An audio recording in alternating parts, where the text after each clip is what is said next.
Good morning, good afternoon, and good evening to all our participants from around the world. My name is Ria Ligari, and I'm the UN Women Training Center's Community of Practice Consultant. And it's my pleasure to welcome you all to this virtual dialogue webinar. So moving on to our next slide. As you know, our topic today is online methodologies and training for gender equality. So this discussion is part of the UN Women Training Center's virtual dialogue. So a community of practice virtual dialogue series, and this is the first virtual dialogue in 2020. The virtual dialogues are mechanisms for us as training practitioners to continually discuss, exchange, and share knowledge and nurture a community of collective learning across the world. At the Training Center, we believe in creating knowledge and sharing learning in a participatory manner. And that's why we're all here today in this virtual dialogue to discuss together. So we're going to begin with a participatory exercise. So all of you on your screens will now see a poll, and we have a question to put to you. And we'd like all our attendees, everyone who's here with us today, if you could vote. So I'm going to launch this poll, and you can see the question on your screen. I'll just read it out to you. So given the choice, would you rather adapt a face-to-face training in an online setting or wait till you could deliver it in person? So if you want to vote for that now, I see a lot of you voting. This is fantastic. It's really going up. So I think we can end the poll and I can share the results now. And as you can see, most of you want to adapt a face-to-face training to an online setting instead of waiting to deliver training in person. So I think that really points to a big opportunity we have here today to discuss how online methodologies can help us deliver transformative training. So we've also got a second poll, and the question for that, I'm going to stop sharing the results. Okay.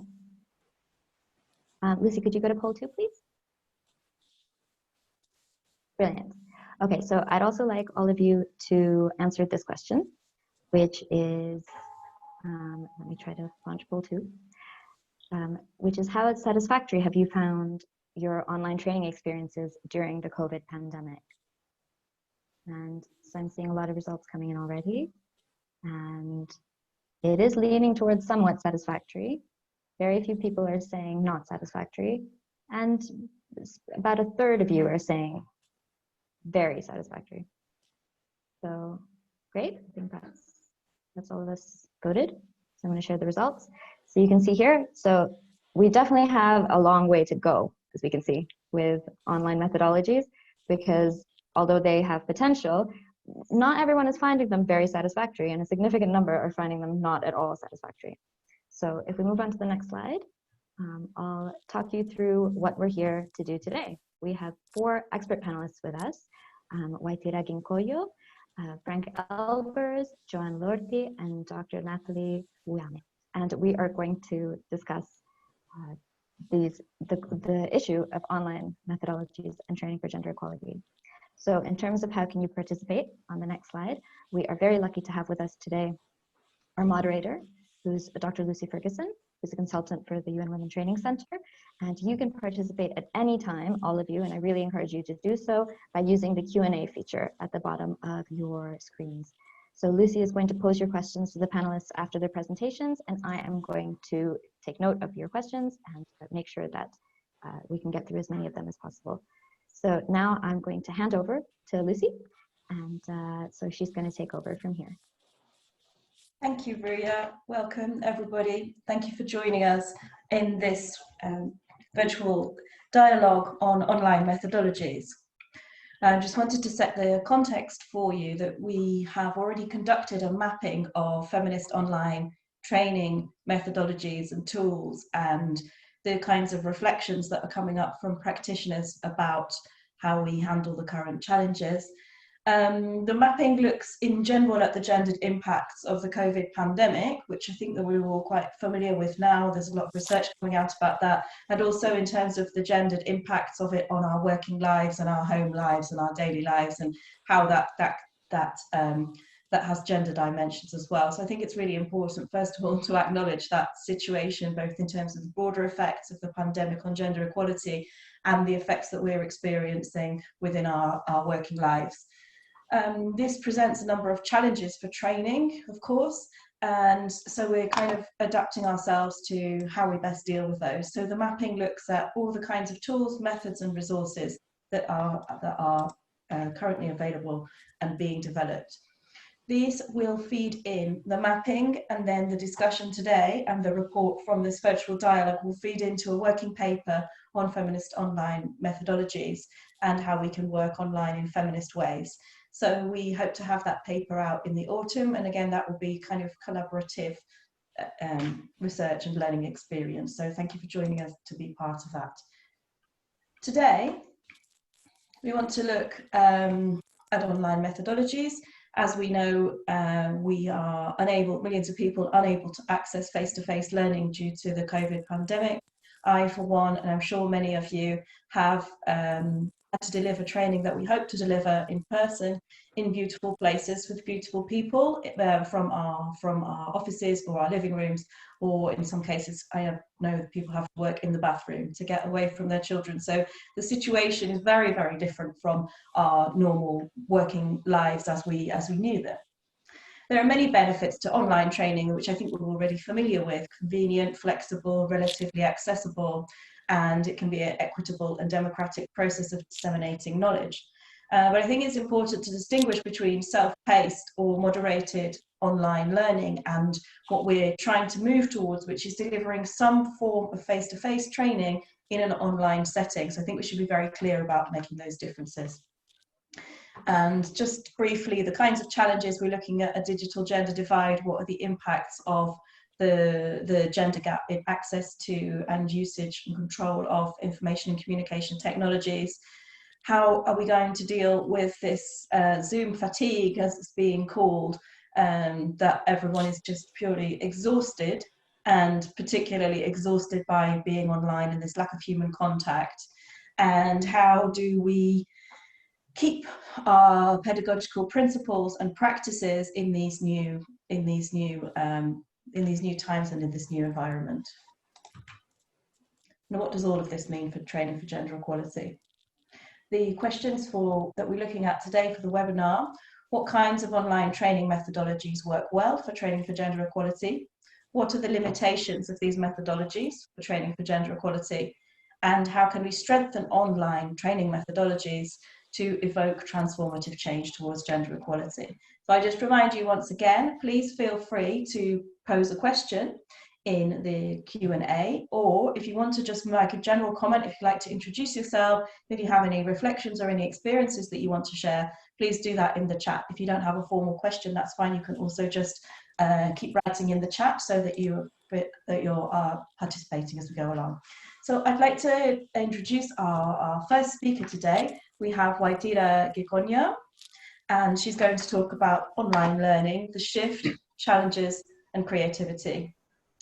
Waitira specializes in designing and implementing social and behavior change initiatives across several social sectors for UNICEF and UNFPA. She's an experienced trainer and facilitator who served as a senior learning advisor for UNICEF over 12 years. She's partnered with several universities to develop massive open online courses that have enrolled thousands of learners globally. She is an associate of Rain Barrel Communications in New York, Jolie Mangol Associé in Senegal, and Stratman LLC in Las Vegas.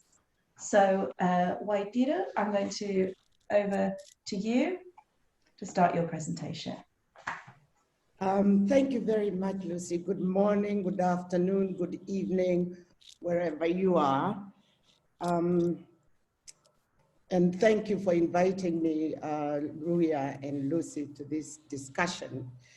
I've just put a couple of slides up because I thought just to sort of look at the context in which we are operating, not just now with the COVID-19, but even previously. So there has been a gradual shift from face-to-face training to online learning in the last few years. We've been doing this with much more limited tools and technologies. A lot of investment has been put out in educational technology. So you have, as I read, by 2019, it's a $20 billion industry. So it's something that has started, it's something that's gonna grow, it's something that's gonna be with us for, you know, for the rest of however long we are here. And I think it's only gonna get better.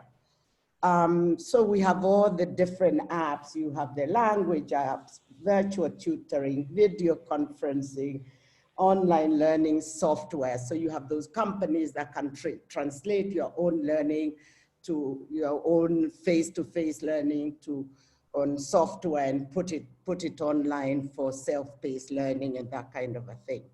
But what, excuse me, what COVID has done is accelerated that demand and use for the tools and platforms. If you see now, since the last 6 months, a lot of new platforms have come up. They are all competing in terms of what tools you are able to use them on. You have a lot of them that give for free certain packages, and then you have some very expensive packages, you know, for very high tech sort of interactions and so on. So basically that's the world we are in. So it's a world we are not gonna get out of. So it's a world we need to get used to and to adapt ourselves, even those of us of a certain age who are not used to the technologies. So next slide, please. Thank you. But we have a lot of challenges still. It's not like it's a full-grown industry. These technologies, mostly for now, except maybe a few that I've seen in the last few months, have mostly been best suited for knowledge acquisition. So just put some of those stuff that we put on online, page turners, if you remember the page turners from slide to slide to slide. Can you mix this? Can you do this? Can you do that? Kind of stuff that are very mechanical. They don't feel like you're really interacting with anything. You're just pushing buttons. So they were more for knowledge acquisition and less for skills building, changing of attitudes and values, which in gender training, that's a lot of what we're trying to do. So need to be able to think outside the box in terms of how do we do the gender training in terms of changing people's attitudes, values, people internalizing what the issues really are.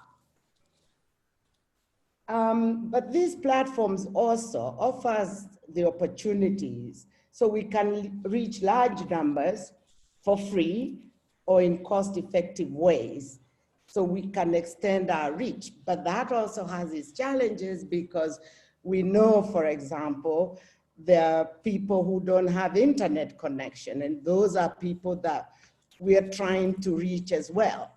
And they have no access, as Lucy said, there is a divide and you will not be able to reach those people. And then there is the big thing, which is the learner fatigue and concentration. How do you keep people engaged? Because learning is about engaging with others. To learn, when you know very well sitting in front of your computer or sitting with your iPhone or iPad or whatever it is very tiring and so on. So the learning then tends to be longer, takes longer. So if you want a package that's 5 days translated into an online learning, you're gonna be doing it for quite a while. And developing these materials, while most people think it's easy when they see an online course or anything like that, it is labor intensive. So it's a lot of effort in terms of the manpower that is needed to do that. And then I think one of the things I observe is our lack of creativity in the design of virtual learning. so far, I know the reaction has been, okay, we have these materials that we've done face-to-face. Let's quickly transfer them, migrate them online. So we're basically taking the things that we know we do in a face-to-face workshop and saying, okay, let's put this online. And I wonder if that's really the way to do it. For now, it may be necessary because we don't want to lose time. But I think in the future, more thinking about, look, here are things that people want to learn, people need to learn. How do I make them a good experience for them to learn it online? So, you know, if you think about it, it's sort of like the difference. It's not how fast you run, it's how you run fast. So how fast you run is different than how you learn, you run fast. So basically, those are just some thoughts I wanted to share with you as we begin this discussion. And I hope we can have more time to discuss them later. Thank you. Waitira, thank you so much. There's some really, really useful insights and reflections there, particularly the point about the labor-intensive nature of trying to prepare this work, and that we don't necessarily have the budget or the time frame but built in for that. I think that's a really important point to highlight. And your point about starting from what people need to learn and where do we go from there, rather than starting from the materials that we already have and trying to adapt them. So there's some really interesting points, and I look forward to the discussion. Thank you very much. Thank you. I'm now going to introduce our next speaker. This is Frank Elbers. Frank's a freelance journalist, lecturer, and researcher and trainer who's worked on gender, human rights, and development in Central and Eastern Europe and the Middle East and North Africa for 25 years. He's currently a researcher at the Research Institute of the University of Bucharest. He was a visiting fellow at the Arab Institute for Women at Lebanese American University in Beirut from 2016 to 2018, and is the former executive director of Human Rights Education Associates, as well as chair of the Democracy and Human Rights Education in Europe network. Frank, I am very happy that you're with us today, and we look forward to your presentation.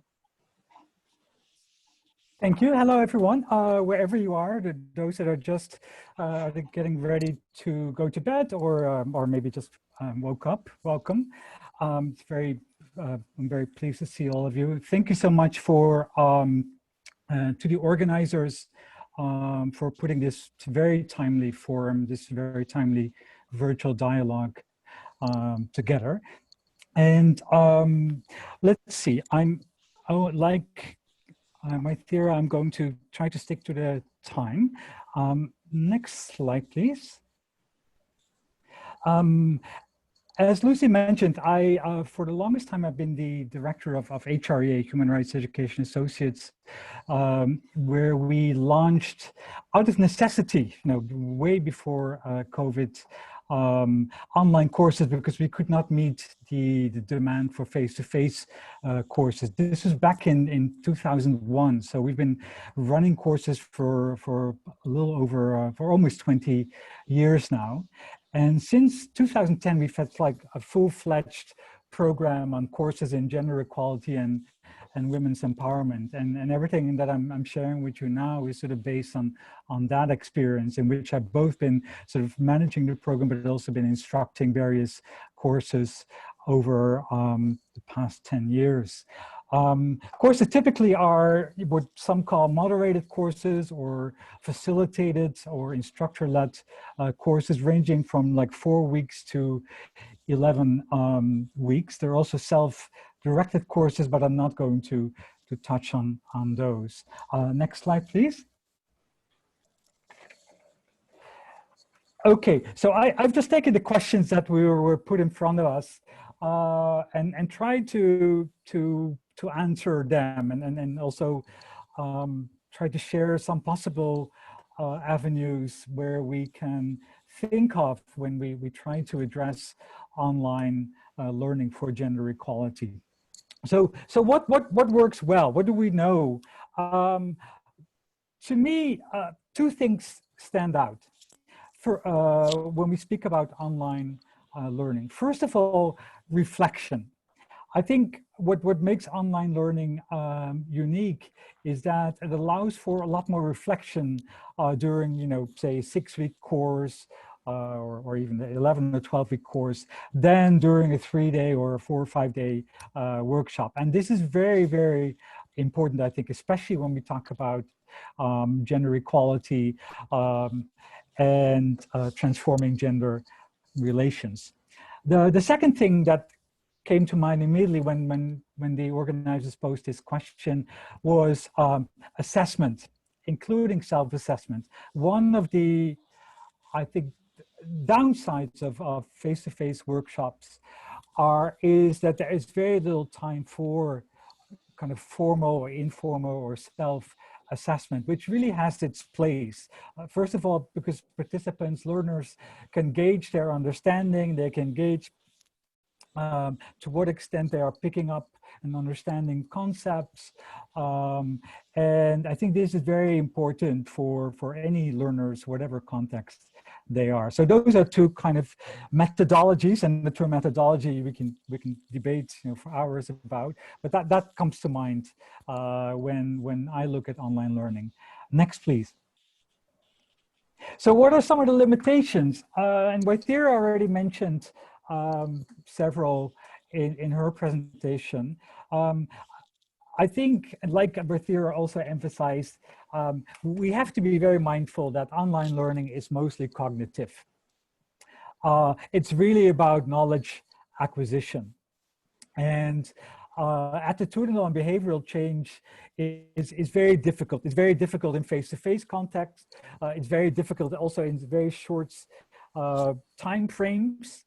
And so that's a challenge that online learning, generally speaking, has not really managed to tackle. Next one, please. So how can we then strengthen what we have, what we're familiar with when it comes to online learning, and how can we get to this, what we really want when we talk about transformative learning for gender equality? What areas do we need to look when we want to make our learning more effective? I think one answer is our case studies. The case studies is sort of the closest one can get to simulations, which are generally considered to be very, very effective when it comes to acquiring new skills, knowledge, of course, as well, and changes in attitudes. But I think also that we need to look at an area which we tend to not place into online learning or face-to-face learning, and that is coaching. And I didn't put it on a slide because I was hoping that someone would bring this idea to the meeting. But I think of all the online learning modes, and there are many, from mobile learning on your app while you're on the subway, the metro going to your office, to massive open online courses.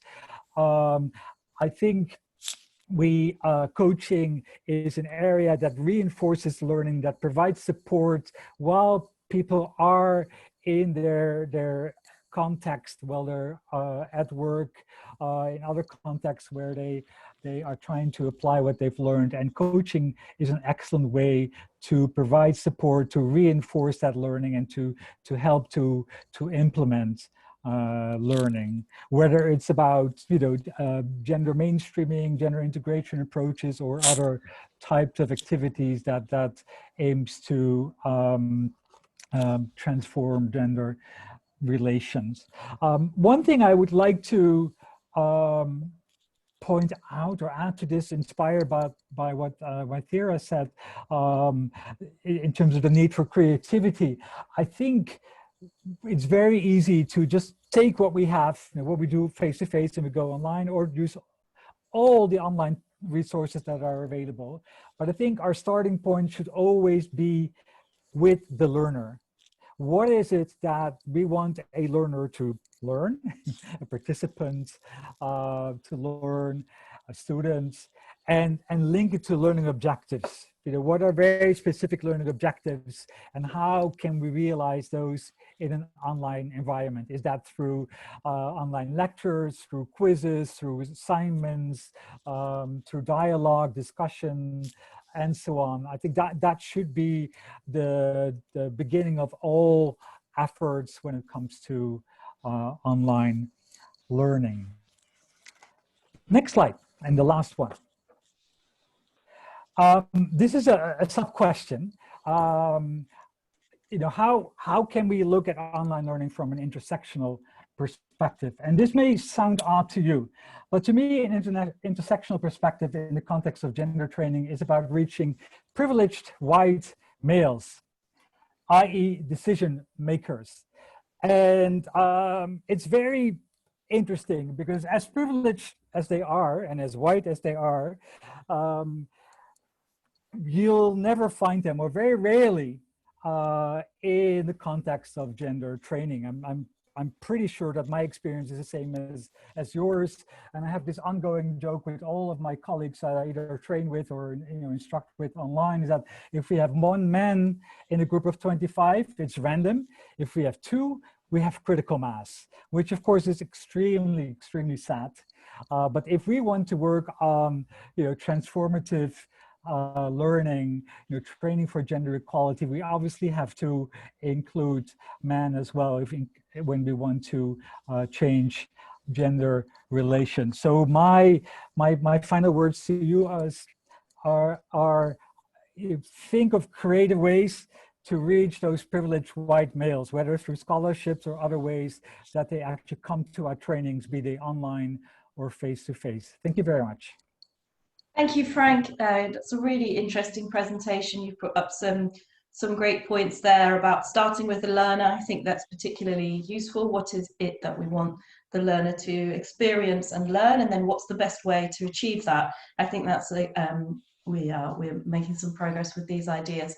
In terms of the privilege aspect, that's something that that definitely I feel like we still don't have or do enough work on. We did a virtual dialogue last year on privilege in training for gender equality, so that you can find that on the Training Centre's YouTube channel, and I would invite you all to dive into that, because I think it's a nice accompaniment to this presentation and this virtual dialogue. So thanks again, Frank. I look forward to having you back with us for the discussion.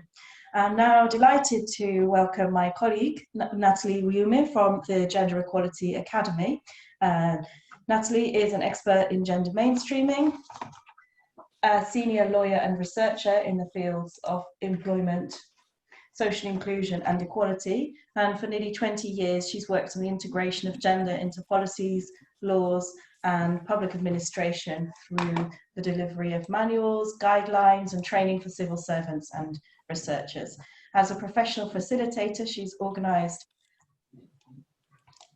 and facilitated a wide range of conferences and workshops at the national level in Belgium and also at the EU level. So I am very pleased to introduce my colleague Natalie, and I look forward to her presentation. Thank you, Natalie. Thank you very much, Lucy, for this kind introduction, and good afternoon to everyone from Belgium. At least we are in the afternoon, and I know that you are at other time scale. I am today talking as a trainer and member of the core team of the GE Academy, even though I also have other hats, as Lucy mentioned. So what I want to do with you today is reflect on this GE Academy. Next slide. That is,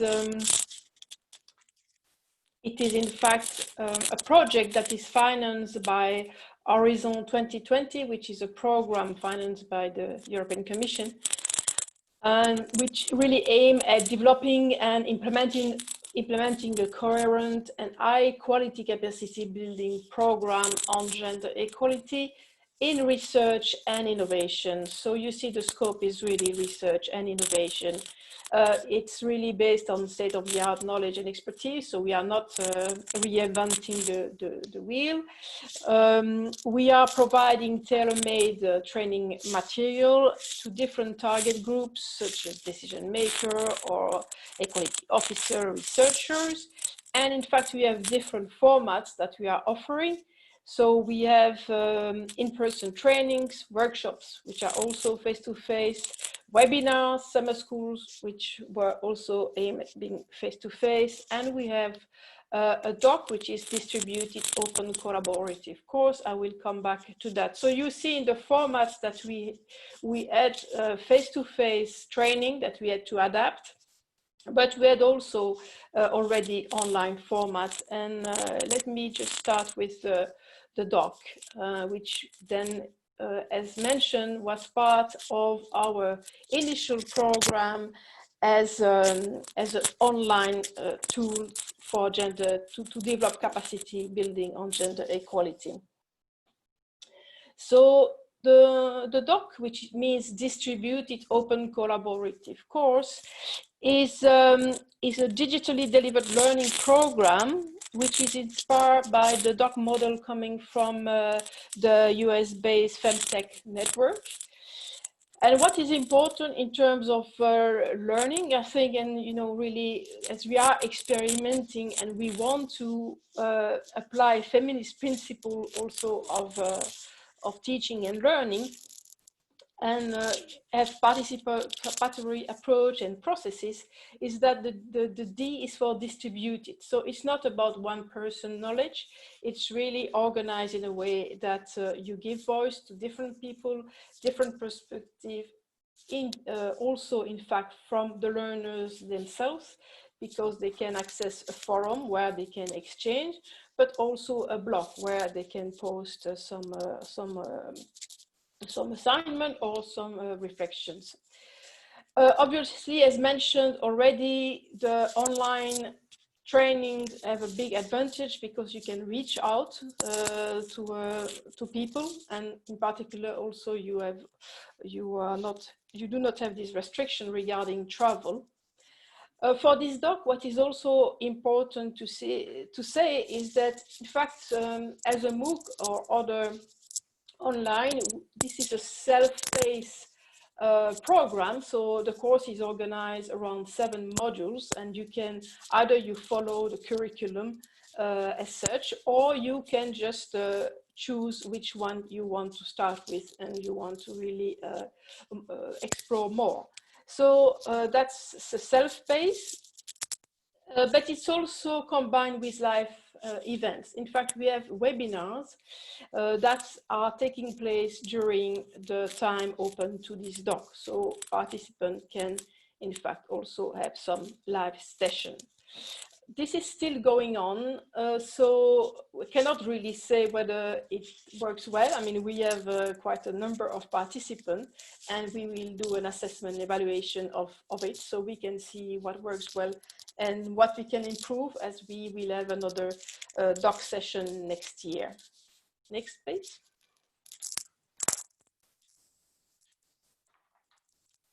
So what are we experimenting in our online format? So in the doc, but also in our webinars. So we are experiencing working groups. We are, as today, using chat and Q&A, can have different purpose, as we know. We are also, like today, experiencing the polls. We have also started to introduce role play, which is interesting. It was on a training done by Lucy, I think, on resistance.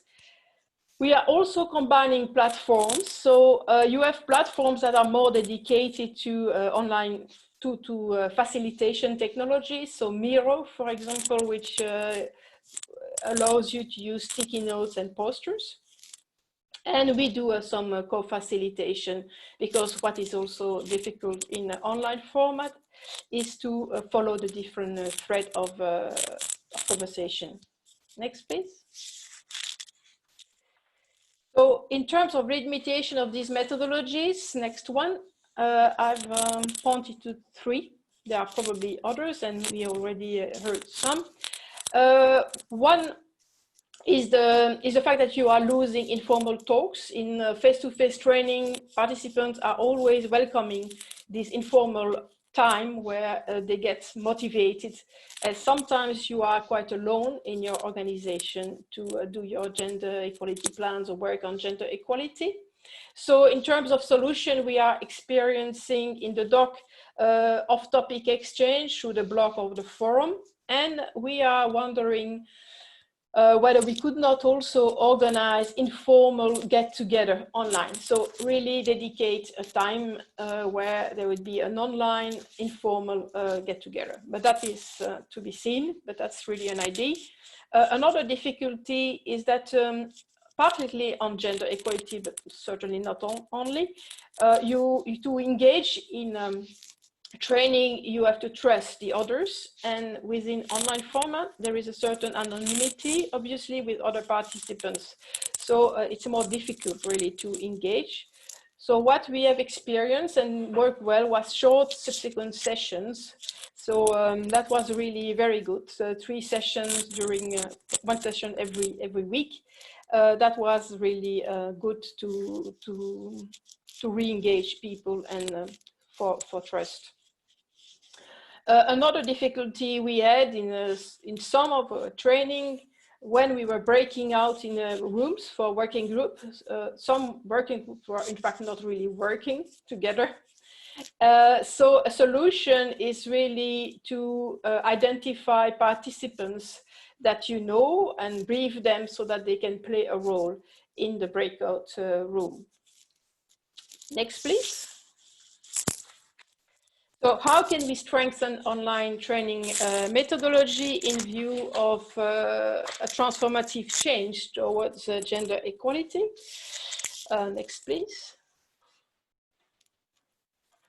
I think when you have an online technology and you have no limits in terms of participants of the audience, it can be good to just leave anyone entering, but for certain training obviously you have to limit the audience, in particular if you want something a bit more participatory, some more self-reflection and reflexivity.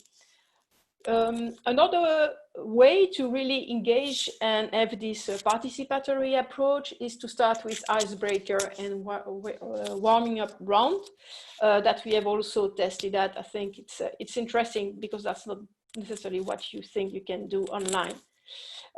Allowing time for presentation in interaction, so restricting the number of speakers. The wrap-up time as well is very important, really having someone that is there to really give a kind of wrap-up of the knowledge that was exchanged during the session.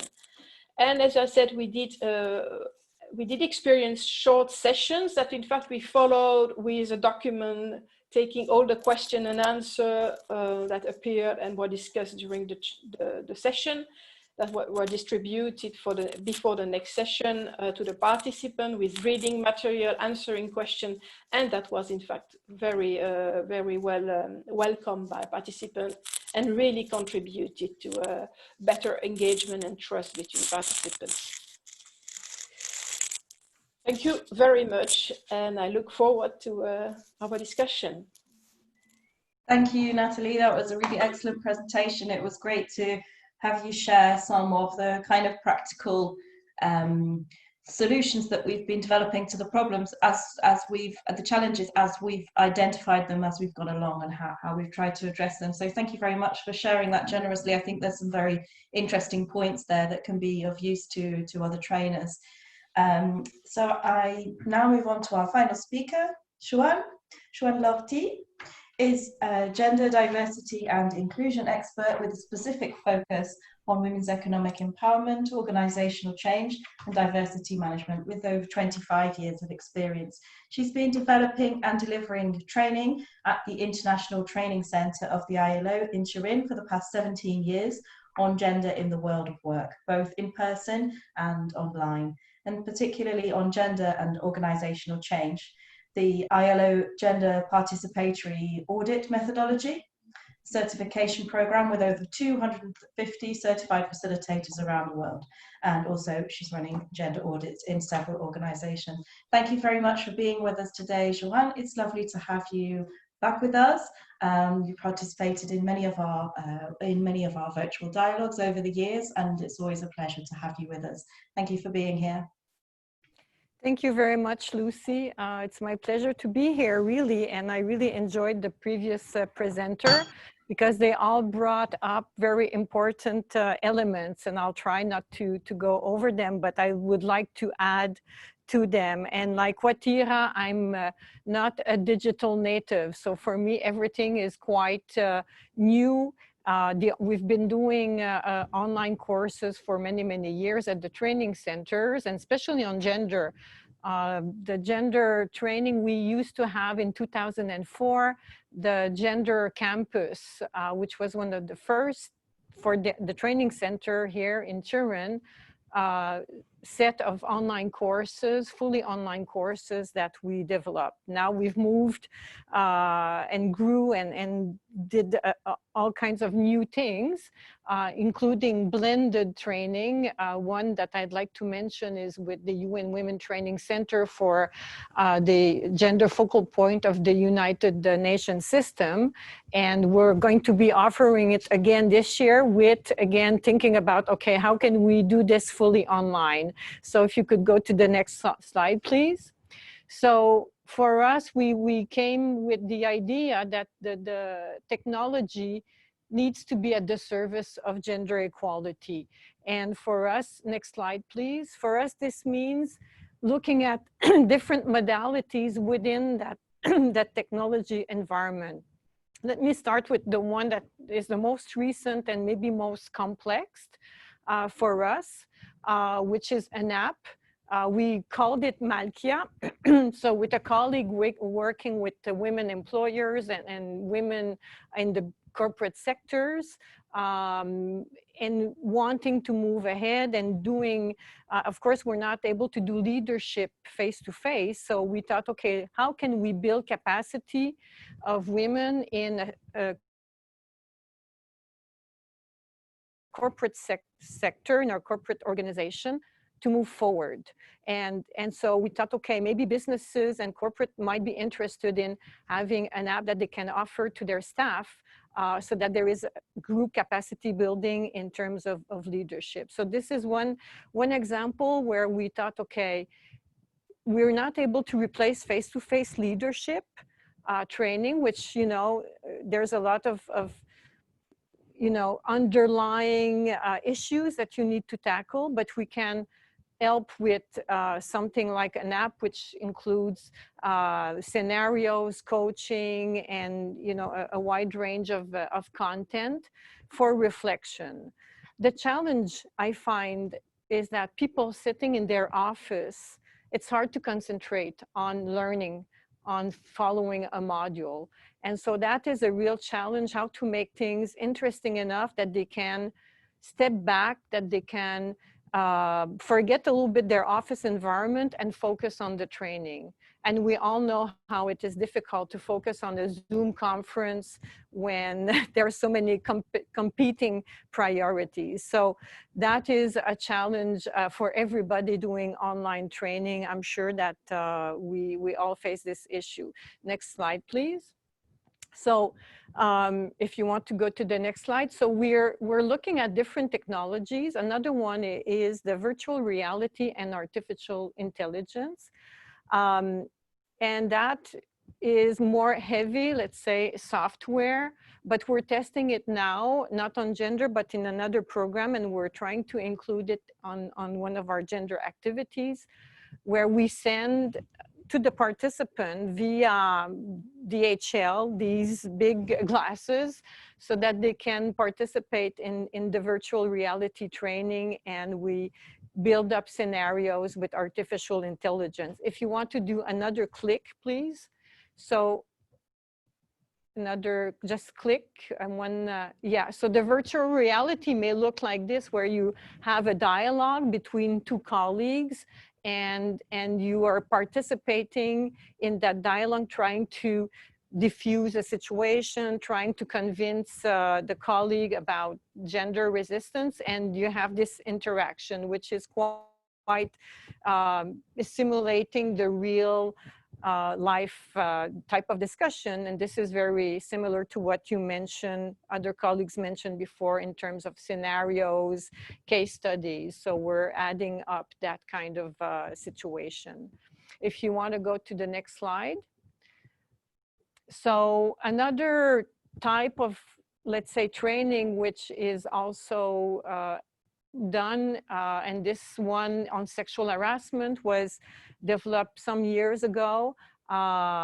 It's gamification. And here we're looking at putting the participant in a situation, again, where they have to solve an issue and they are part of the scenario. So they have to decide what are the best solution to overcome, in this case, sexual harassment. We have three settings in this scenario, in this gamification. We have a setting in a garment factory, so a situation of sexual harassment in that setting, a construction site, and a bank.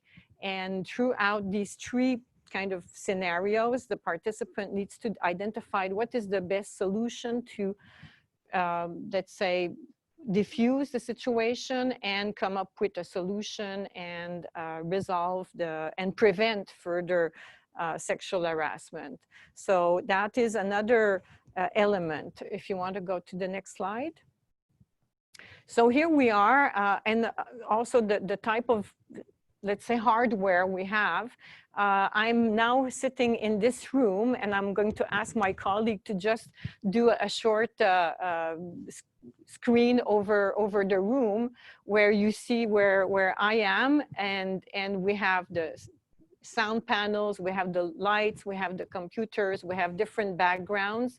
And this is, you know, our multimedia room where we do webinars, but where we also produce some recorded material for our training. Thank you very much. And so I'm not alone in this room, as you can see. I have a technician with me, Paolo. Thank you very much. And so that is the kind of the hardware part of it. If you want to go to the next slide. But of course, we also have our modules, our e-campus with gender training, and I'm now running currently gender mainstreaming and sustainable development, and this involves tutor learning. We also have self-guiding courses, and we will have courses this fall on gender and organizational change with coaching and action planning. I think it's interesting to have we're trying to recreate a little bit the classroom environment with the forum, the discussion forum, and the interaction between the tutors. And the advantage is that you can have a lot of expertise coming to the participants because people don't have to travel. So I can touch or call an expert on the subject matter and ask him or her to do an input of an hour, and it's great access to, you know, a wealth of learning. So that is one positive, let's say, side of doing online training. Face-to-face in Turin, where of course we're missing our participants. We have an empty campus right now, only staff and little rabbits running around the campus. So it's not a lot of fun, but online is working quite well, and we have, you know, the different modalities. Next slide. So we have, what I've talked about so far is very much on individual training, but we also have capacity building for organization, and we have the gender equality organization self-assessment, where we build at a distance the capacity of an organization to develop their own gender and diversity action plan. And we support that self-assessment at a distance. So we also try to promote collective learning in organization. And that is very interesting to do, because you build the momentum in the organization. Next slide. Lucy mentioned in the introduction the ILO participatory gender audit certification. This is for individuals to help build the capacity in institutions, but it's really targeting individuals.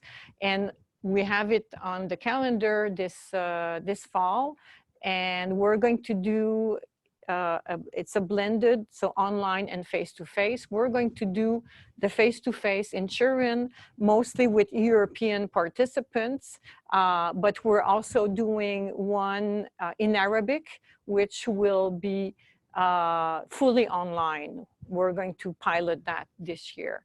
So of course we prefer to do face-to-face or have blended, which is the best way.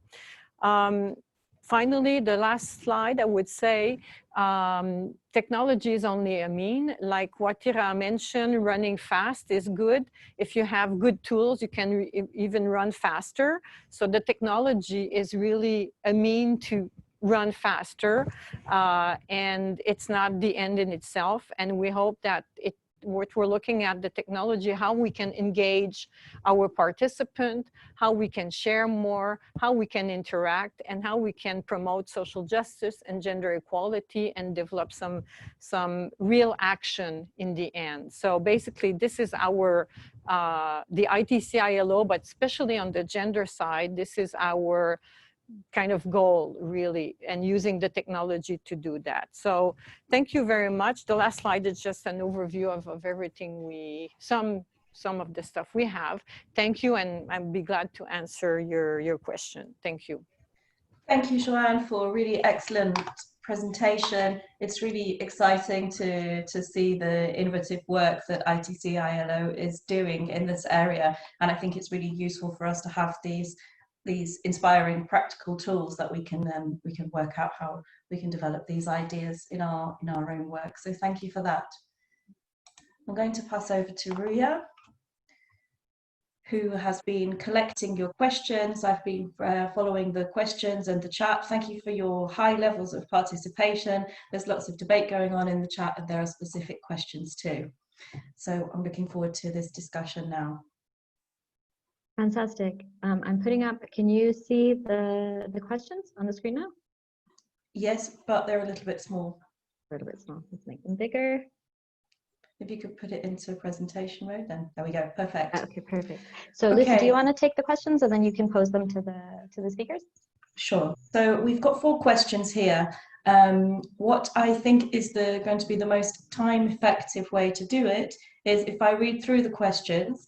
Then if the speakers, if you could take notes, please, and then we will go one by one through the speakers, and if you could answer the questions that you think are most relevant to your presentation, or comment on the aspects of the questions that you think are most relevant to you.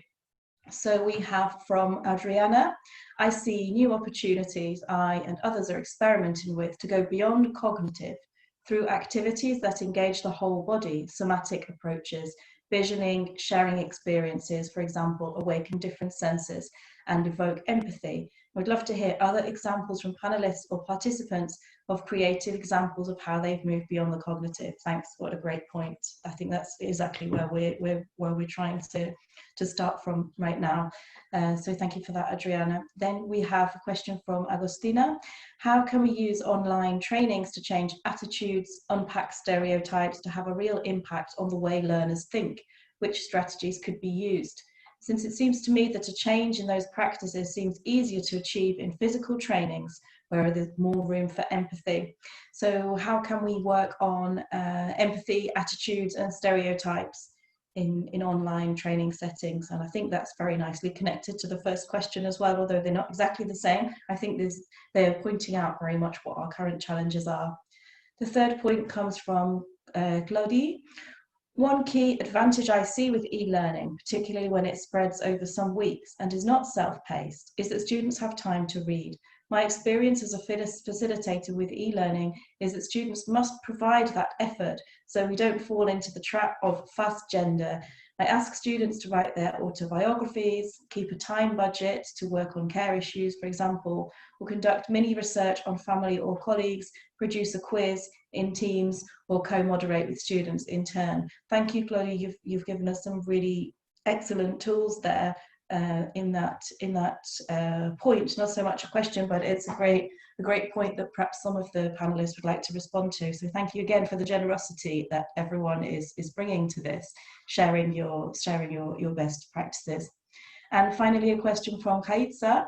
E-learning addresses cognitive knowledge and typically fails at affective or attitudinal changes. This is the case when you take existing materials and put them online, which is what a lot of the presenters discussed that challenge. However, it is possible to create effective training for gender equality if you do three things. Number one, revisit the learning goals. Number two, redesign the learning activities with the learner in mind to see what will ensure the appropriate levels of learning. And lastly, if you include visually compelling experiences with audio, video, and synchronous meetings, participatory inclusive discussions, role plays, and feedback to demonstrate and practice what supports training for gender equality. So thank you. We've got 4 extremely rich contributions there. Thank you very much for those questions. I'm going to give each of the speakers, in the same order that they spoke, chance to turn on their videos and have a quick response to those points stroke questions. So Waitira, I'd introduce you, welcome you back first.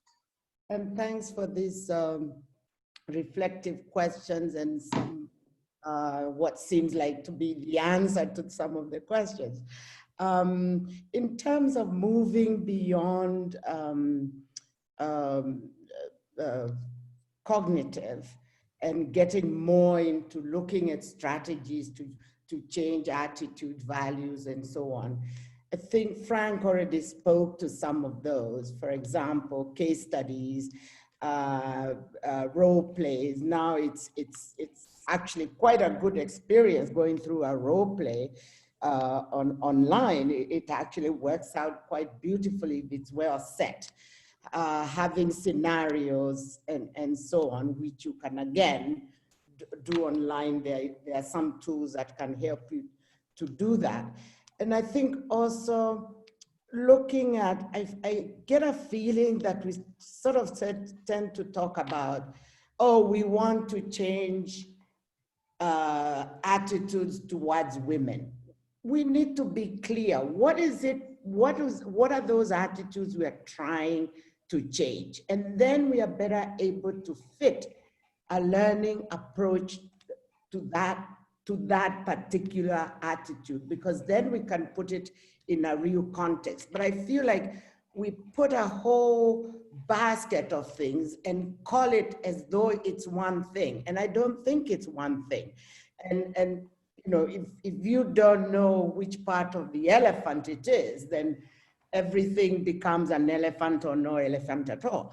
So I think being very specific, and as you say, looking at your objectives very clearly. What is it that people want to learn or need to learn? So I think there are methodologies out there. I think they're going to improve in time. I think Haitsa, I hope I've said the name right, forgive me if I haven't. You've got some great ideas there of mixing the audio, the video, you know, giving people stuff to do, like Claudia says, you know, go and do this little research on this. And, you know, when we come back and meet again, then we'll do something else. We can hear from each other. So I think introducing those new tools that are now coming in that can allow us to feel as comfortable as, almost as comfortable as we did when we did our workshops, will help us better. And I'm sure more and more of those are under development as we speak. And we should be pushing all these billions of dollars in investments in giving us the tools to be able to do those kinds of things online. Thank you. Thank you very much, Waitira. I'll pass now over to Frank to your responses to these excellent points and questions. Yes, thank you so much. These are indeed excellent questions, or also actually mostly comments. I guess I echo what Waithira said, and she and I had the pleasure to work together when she was still at UNICEF and I was at HRA some time ago. I guess, yeah, 2 points. I think, you know, we need to look at blended learning, first of all. We need to find creative ways, starting from defining learning objectives, and then see what learning trajectories, methodologies, tools, platforms, etc. We want to use. And I like the comment by Kaitsa about, you know, using existing materials and then tailoring them. Revisiting learning goals, etc. That's very important. In terms of changing attitudes, I think it's very important. I think Waithira would try to get at that when she referred to the elephant. You know, there are some things that we cannot achieve as trainers. You know, there's so much modeling going on in the world that goes beyond the classroom or any learning trajectory, and especially when it comes to gender equality, I think it's very important to keep that in mind, that we cannot throw learning at people, capacity building all the time in terms of when we try to bring about transformative change. I'll leave it at that so that others have a chance to respond as well. Thank you, Frank, for those reflections. And I'll pass over to Natalie now for your responses. Yes, thank you very much. I mean, this is all very interesting, and a lot of things have been already mentioned. I think that what is also interesting to say probably is that the change of attitudes is really important. And also, I mean, just letting back to some kind of feminist pedagogical principle is that the knowledge, as I said, is not only coming from one voice.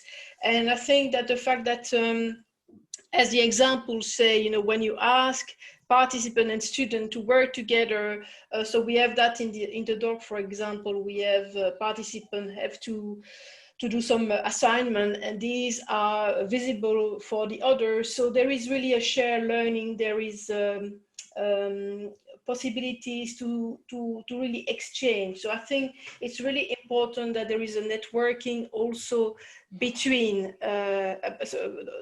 between participants. It's not just a top down. So I would just say that in terms of attitude, that can also help to change attitude and to go beyond a basic cognitive learning, is when you have to do things and you share that with the others. And we mentioned already the role play, what we also use for can be case studies. And in fact, I don't think we have used them yet, but we are also using the persona, which is in fact a person that you design, thinking about the more vulnerable group you want to address. I think that can also help for participants to get really an idea of what people experience really in practice. So that is also something that can be used, I think, to enhance the learning. Thank you, Natalie. Another excellent set of contributions and reflections. We will finish with Joanne, if you'd just like to come back to us with your thoughts on these questions and points. Thank you. Yes, I think there's things are going to improve also with the online offer, the methodologies, the technologies that will help us move towards going more into the empathy and, you know, what the methodology called body swap, where you put yourself in the place of someone else. And this is a bit that virtual reality bit. I've tried it myself on disability, and you really feel it. You really feel it. And tackling disability, one thing I want to raise also is that all of these online tools and Moodle and all those platforms are very good, but they're not all of them accessible for disability, visually impaired, motricity impairment. So we really also need to make sure that the tools we're using are accessible and they meet the requirements so that everybody can participate in our online courses. And I agree with Claudie on the fast gender. For me, it's putting little band-aids of solving little problems without never going really into the structural issues of gender. And I think we need to use the online to go towards that that level a little bit deeper. I think for the other comments, I do agree with them. So I'm gonna stop now. Thank you very much. Thank you, Joanne, and thank you for your responses all around and for the questions. I see we have another set of questions, which unfortunately I don't think we are going to have time to come back to, but I'll read them out. And this is an ongoing, very much an ongoing conversation. We now have the virtual dialogue in the community of practice. We encourage you to continue this conversation there. We'll also have the report of this virtual dialogue in which all of your contributions will be acknowledged. And this is again working towards a more detailed working paper which should be out in the autumn. So everything is feeding into this. So the question from Vivi, how far could the virtual reality and artificial intelligence reach society? Is there any way it could reach Indigenous people? Olga says, thank you, Natalie, for bringing up the informal get-together. We also had a similar experience when people had less motivation to participate in online courses due to the lack of networking experience. We've introduced in the agenda informal online gatherings and participants appreciate that a lot. Thank you. Mandy, one of the challenges, many people who require training have no access or limited access to resources. How can spaces be created taking cognizance of these inequalities? Reflection is required before transformative learning can happen, as open minds are required and privilege needs to be recognised, which is often not acknowledged. Will online learning be able to reach white privileged males and decision makers? Thank you again, that's another really interesting point. This is a really interesting question from Jay Vivar. Who is responding more favourably to online training, women or men? And do we have any other disaggregated data? And then the following question from Gabriella is connected. How to measure the impact of online courses on women's empowerment? I think we are at the beginning of this. I'm not familiar with any work that's been done specifically on measuring impact and evaluation in this new era since the pandemic started. So please, if you have any resources, please do share those. And we certainly need to include that in our working paper. So thank you very much for those points. Which competencies, from Denise asks, which competencies should be developed to improve preemptive educational programs on gender-based violence? And finally, to close on Nissa's point, so online learning is a good method. Is there a possibility for UN Women to continue this online learning program after the pandemic? So thank you for all of those questions. Again, about how we continue this, we continue the conversation in the community of practice. And just in order to close, I'm going to pass to Ruya to tell you how you continue to join this conversation with us. Thank you. Thanks so much, Lucy. So thank you to all of our presenters for their fantastic contributions, to all of our participants for asking such interesting questions. So as Lucy says, we can continue the discussions on the COP platform, which is on the link you can see on your screens. And what you do is you log into the Training Center's website and you go to My Courses, Community of Practice, and you add it to your basket if you aren't a member already. And it's completely free. And if you have any questions or difficulties, please feel free to email me for help.